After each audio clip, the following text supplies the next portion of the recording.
राधे राधे, जय श्री कृष्णा। आज हम दोस्तों लेकर आए हैं दंत वक्र की कथा। कौन था दंत वक्र और कैसे किया श्री कृष्ण ने उसका वध। शिशुपाल और दंत वक्र दोनों गहरे मित्र थे। हमारा दतिया महाभारत कालीन चेद राज्य का हिस्सा है, जहाँ का शासक शिशुपाल था। शिशुपाल और दंतवक्र दोनों ही भगवान कृष्ण के घोर विरोधी थे। उनके विरोध का कारण केवल इतना था कि श्री कृष्ण जी अपनी कर्मठता के कारण सर्वमान्य, सर्वपूज्य और एक साधारण परिवार से निकलकर द्वारकाधीश बन गए, जबकि यह परंपरा राजपुत्र अपने स्वयं के राज्य में भी सर्वमान्य नहीं हो सके। राजमत सबसे बड़ा व्यसन होता है, जो व्यक्ति और साक्षात भगवान के मध्य भेद करना भी भुला देता है। दंतवक्र, जिसके नाम पर कथित तौर पर दतिया नाम हमारे नगर का है, जो अनन्य शिव भक्त था, जिसने दतिया में भगवान आशुतोष की आराधना की, वो अपने सगे मामा के सुपुत्र अपने बड़े भाई श्री कृष्ण के असली स्वरूप को नहीं जान सका और अपने मित्र शिशुपाल के वध का प्रतिशोध लेने का प्रण कर बैठा। उसने अपने मन में ही अपनी अंतिम इच्छा जताते हुए एक बार श्री कृष्ण जी के वक्षस्थल पर भीषण गदा प्रहार करने का संकल्प लिया। योगेश्वर तो अंतर्यामी है। उन्होंने दंतवक्र की यह इच्छा भी जान ली और उसकी अभिलाषा साल्व नरेश द्वारा द्वारका पर किए गए आक्रमण के दौरान युद्ध के अंतर्गत पूरी की। उन्होंने पहला प्रहार करने का अवसर दंतवक्र को दिया, जिसके बाद दंतवक्र ने पूरी शक्ति से भगवान के वक्षस्थल पर अपनी गदा से प्रहार किया, किंतु भगवान श्री कृष्ण पर इस प्रहार का कोई भी विशेष प्रभाव नहीं हुआ। अब बारी योगेंद्र भगवान द्वारकाधीश की थी। उन्होंने अपनी गदा कौमेदकी से प्रहार किया। एक ही प्रहार में दंतवक्र की छाती फट गई, रक्त के फव्वारे छूट गए और उसका शरीर प्राण मुक्त हो गया। कहते हैं शिशुपाल और दंतवक्र दोनों भगवान विष्णु के शापित द्वारपाल जय विजय थे, जिन्हें 3 जन्मों तक राक्षस योनि में रहने का श्राप मिला था। दंतवक्र भगवान कृष्ण की सबसे छोटी सगी बुआ श्रुत देवी और कारुसराज वृद्ध शर्मा का पुत्र था। इसीलिए दतिया का सीधा संबंध भगवान कृष्ण से है। दंतवक्र ने पूरी शक्ति से श्री कृष्ण पर आक्रमण किया, परंतु कृष्ण मुस्कुराए और अपने सुदर्शन चक्र को घुमाया। पल भर में दंतवक्र का अहंकार, उसका बल, सब कुछ धूल में मिल गया। उसका विशाल शरीर धरती पर गिर पड़ा और आकाश से आवाज आई, हे कृष्ण, आपने हमें मोक्ष प्रदान किया।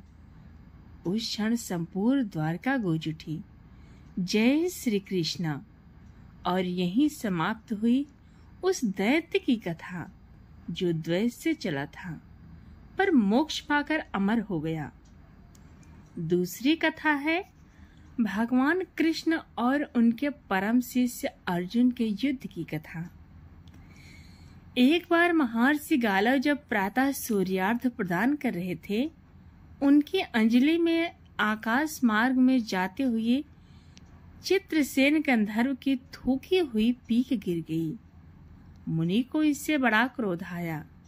वे उसे श्राप देना ही चाहते थे कि उन्हें अपने तपोनाश का ध्यान आ गया और वे रुक गए। उन्होंने जाकर भगवान कृष्ण से फरियाद किया कि श्याम सुंदर तो ब्राह्मण देव ठहरे ही, झट प्रतिज्ञा कर ली 24 घंटे के भीतर चित्रसेन का वध कर देने की।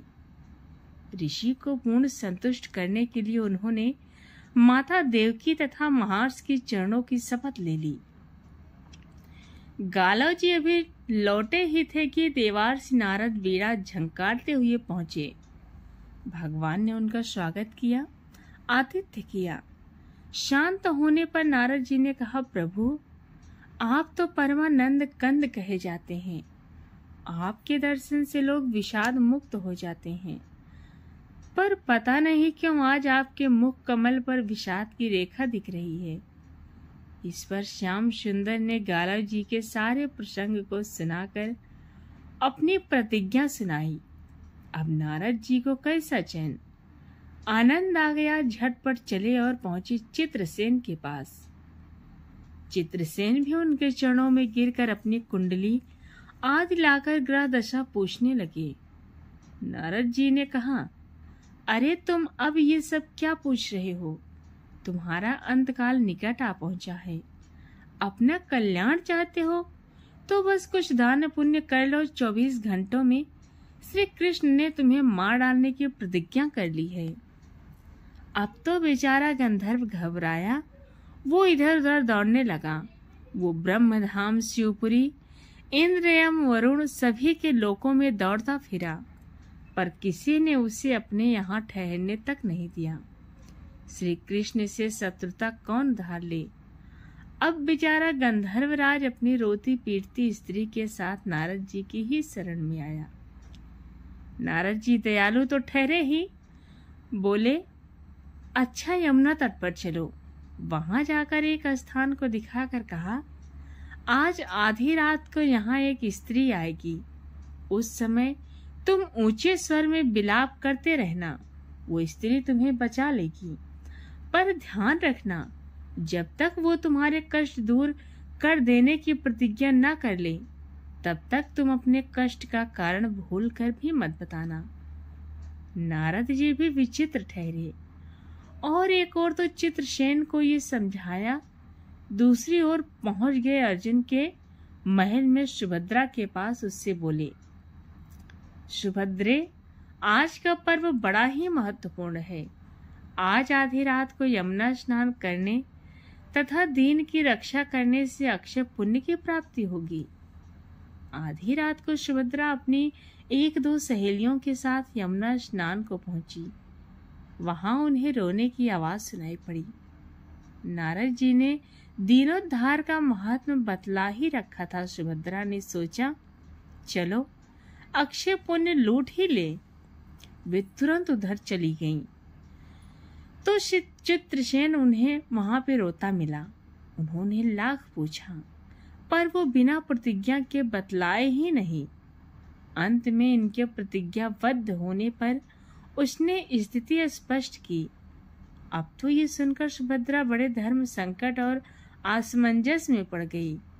एक ओर श्री कृष्ण की प्रतिज्ञा, वो भी ब्राह्मण के ही लिए, दूसरी ओर अपनी प्रतिज्ञा। अंत में शरणागत त्राण का निश्चय करके वे उसे अपने साथ ले गईं। घर जाकर उन्होंने सारी परिस्थिति अर्जुन के सामने रखी। अर्जुन का चित्रसेन मित्र भी था। अर्जुन ने सुभद्रा को सांत्वना दी और कहा कि तुम्हारी प्रतिज्ञा पूरी होगी। नारद जी ने इधर जब ये सब ठीक कर लिया, तब द्वारका पहुंचे और श्री कृष्ण से कह दिया कि महाराज, अर्जुन ने चित्रसेन को आश्रय दे रखा है, इसीलिए आप सोच विचार कर ही युद्ध के लिए चले। भगवान ने कहा, नारद जी, एक बार आप मेरी ओर से अर्जुन को समझाकर लौटने की चेष्टा करके तो देखिए। अब देवार से पुनः दौड़े हुए द्वारका से इंद्रप्रस्थ पहुंचे। अर्जुन ने सब सुनकर साफ कह दिया, यद्यपि मैं सब प्रकार से श्री कृष्ण की शरण में ही हूँ और मेरे पास केवल उन्हीं का बल है, तथापि अब तो उनके दिए हुए उपदेश, छात्र धर्म से कभी विमुख न होने की बात पर ही दृढ़ हूँ। मैं उनके बल पर ही अपनी प्रतिज्ञा की रक्षा करूंगा। प्रतिज्ञा छोड़ने को तो वे ही समर्थ हैं। दौड़कर देवार से अब द्वारका आए और ज्यों का त्यों अर्जुन का वृतांत कह सुनाया। अब क्या हो, युद्ध की तैयारी शुरू हुई। सभी यादव और पांडव और क्षेत्र में पूरी सेना के साथ उपस्थित हुए। तुमुल युद्ध छिड़ गया। बड़ी घमासान लड़ाई हुई और कोई जीत नहीं सका। अंत में श्री कृष्ण ने सुदर्शन चक्र छोड़ा, अर्जुन ने पाशुपतास्त्र छोड़ दिया। प्रलय के लक्षण देखकर अर्जुन ने भगवान शंकर को स्मरण किया। उन्होंने दोनों शास्त्रों को मनाया। फिर वे भक्त वत्सल भगवान श्री कृष्ण के पास पहुंचे और कहने लगे, प्रभु, राम सदा सेवक रुचि राखी, वेद पुराण लोक सब राखी।